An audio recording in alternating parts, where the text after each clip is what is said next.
Bos, hayu cung tangannya, siapa yang pernah ke Bali? Dan kapan terakhir ke Balinya? Kalau udah kenal Bali, someday pasti kebayang-bayang terus ya lazisnya kuliner khas Bali. Yuklah gas, kita kuliner khas Bali tanpa harus terbang ke Bali.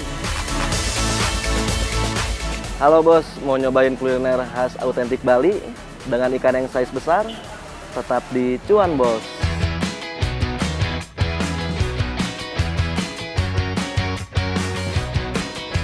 Wadidaw, serius nih bos? Pecinta seafood pasti kenal dong, ini ikan apa? Yes, barakuda. Oke lah, paham ya sekarang kenapa resto ini rame terus bos. Ikan-ikan yang dijual di sini ukurannya segede gaban gini. Bikin ngiler kan bos? Fix lah, ini resto spesialis ikan big size bos. Ketika saya riset di Bandung juga masih jarang ya, bisa dibilang masih jarang untuk restoran seafood yang menghadirkan barakuda, terutama dengan size yang besar seperti itu. Rata-rata, ikan yang dijual di sini memiliki berat minimal 3 ons sampai 2 kg bos. Bahkan pernah ada juga tuh barakuda yang saking gedenya bisa buat makan banyak orang bos. Wadidaw! Terbesar yang pernah ada di sini itu sampai 2,5 kilo dengan panjang mungkin sekitar 30 sampai 40 cm. Serunya lagi bos, di sini kita bebas memilih ikan yang mau kita makan.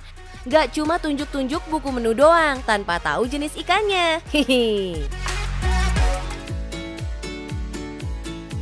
Harganya di kisaran Rp15.000 sampai Rp25.000 per onsnya.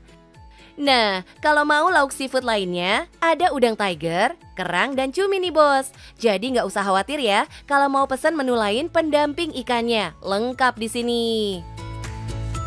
Rama berani menjamin kalau semua ikan dan seafood yang disajikan di sini fresh semua bos. Soalnya siklus FIFO alias first in first out-nya cepet bos.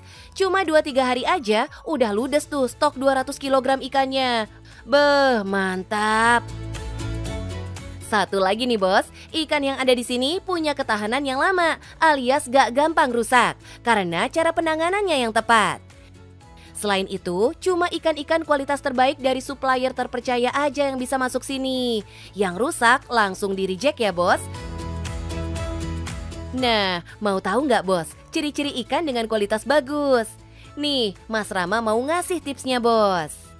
Jadi kalau misalkan barakuda sendiri, bagus enggaknya bisa dilihat dari kulit, mata, dan bentuk apa itu namanya perutnya. Jadi kalau misalkan dari perutnya ada ngegerinjil itu bisa dipastikan kalau misalkan dibelek si dagingnya tuh akan benyek dan tidak bisa dikonsumsi. Kita tuh sudah paham tentang teknik pemotongan si ikannya sendiri. Jadi pemotongan ikannya sendiri itu emang tidak boleh asal karena kalau misalkan asal itu bisa merusak struktur si dagingnya sendiri seperti itu. Dalam memotong ikan pun gak boleh sembarangan ya bos.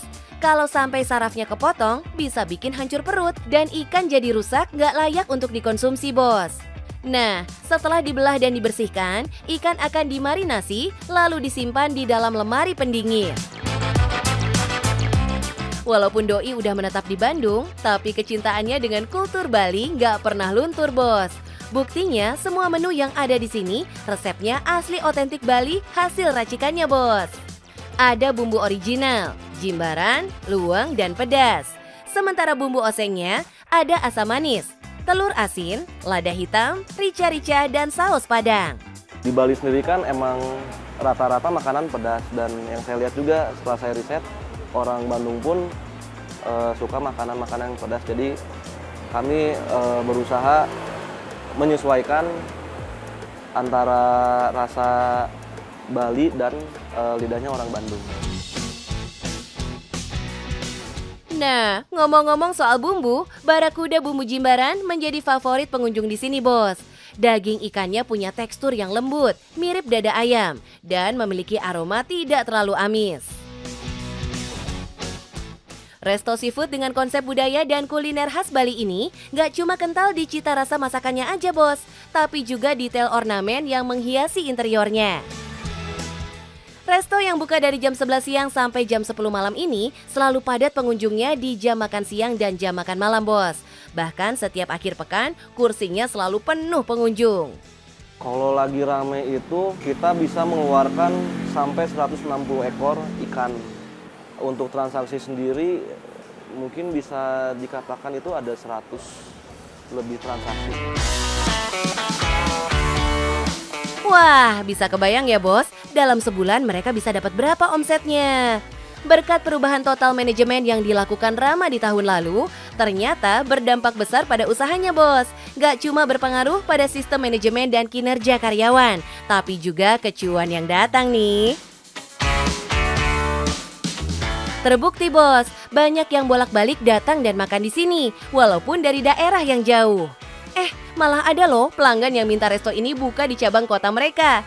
Nah, Bos, ternyata biar bisnis bisa berjalan lancar, kita harus berani melakukan perubahan-perubahan internal supaya bisnis makin berkembang. Selain itu, sentuhan-sentuhan gaya tradisional atau tema tertentu juga bisa memberi warna baru pada bisnis yang sedang kita geluti. Siapa tahu, justru itu yang jadi booster pendatang cuan, Bos. Gimana, Bos? Sudah melihat bisnis saya dari awal sampai akhir? Yang terpenting, menjaga konsistensi dan menjaga cita rasa autentik itu menjadi salah satu kunci keberhasilan sebuah bisnis kuliner. Yang penting, cuan, Bos.